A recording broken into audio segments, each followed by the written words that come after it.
Je lis du livre de Nombre, chapitre 21, au verset 2, ce qui suit. Alors Israël fit un vœu à l'Éternel et dit, si tu livres ce peuple entre mes mains, je dévouerai ces villes par interdit. Prions. Notre Seigneur, notre Dieu, nous voici en difficulté.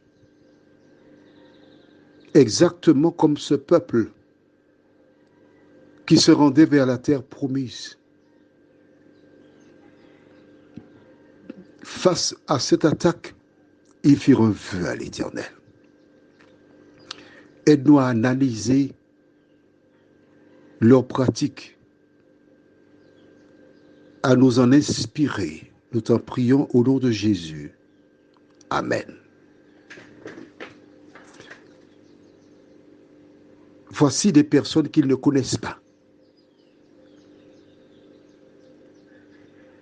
qui décident de les attaquer. Nous avons vu cette histoire depuis hier. Ils n'ont rien fait. Généralement, quand ils passaient pour se rendre vers Canaan, ils proposaient de payer pour l'eau qu'ils consommeraient et pour d'autres dépenses. Ils demandaient l'autorisation pour passer. Et quand on refusait, ils respectaient la volonté des gens.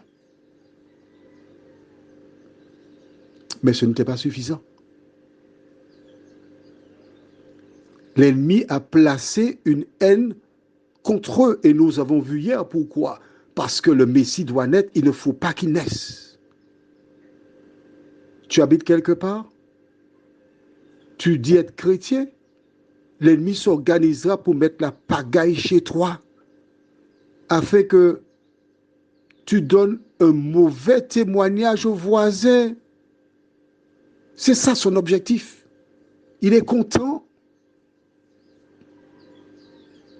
Il utilise toute espèce de procédé pour détruire les enfants de Dieu. Mais souvent, il vaut mieux prendre la fuite pour ne pas commettre l'irréparable. Et c'est pourquoi Salomon déclare, il vaut mieux habiter à l'angle de Troie pour éviter d'avoir des difficultés.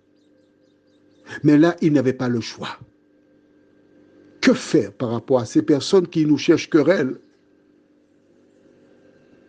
Il fait une seule chose. Ils crièrent à l'Éternel. Ils cherchèrent leur asile qu'en Jésus de Nazareth. Ils croyaient que c'est en lui et en lui seul qu'ils pouvaient trouver le salut et la vie éternelle. Voilà pourquoi ils se tournèrent vers Jésus de Nazareth. Face aux problèmes que tu rencontres sur ton lieu de travail, face à ces difficultés qui s'accumulent, les compréhensions, que fais-tu? La Bible nous donne à travers cette histoire du peuple d'Israël la solution. Face à la mer Rouge, que firent-ils? Ils crièrent à l'Éternel. Ici, ils firent un vœu à l'Éternel. En faisant le vœu, ils étaient en train de dire, Seigneur, c'est sur toi que nous comptons. Viens à notre secours. Nous laissons cette bataille-là entre tes mains. Il y a des situations où il vaut mieux garder le silence, ne pas parler. Garder le silence. Comptez sur l'Éternel. Comptez sur ses promesses.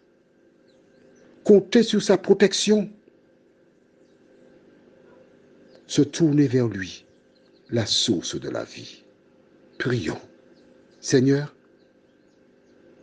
Les enfants d'Israël n'avaient pas d'armes proprement dites.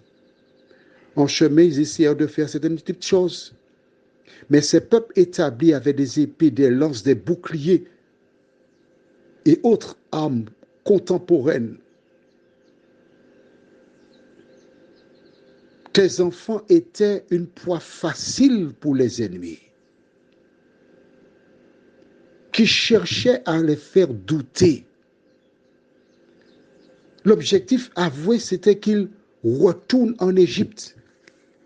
Voilà pourquoi l'ennemi utilisait des peuples pour qu'ils poussent Israël à retourner en Égypte, à regretter d'avoir été libérés.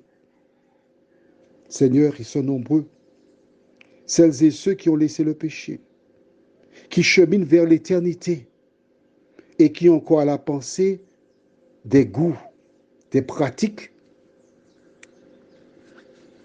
de l'Égypte, qui chérissent encore ces moments. Mais nous comprenons, Seigneur, que le peuple passa 400 ans passés en Égypte. Ils virent, ils subirent les influences et l'idolâtrie était encore attachée à leur corps. Seigneur, merci de nous libérer de toute forme d'idolâtrie. Merci de nous aider à nous cramponner à toi, à nous attacher à toi, nous t'en prions. Au nom de Jésus, pour ta gloire éternelle. Amen. Je te souhaite une bonne journée.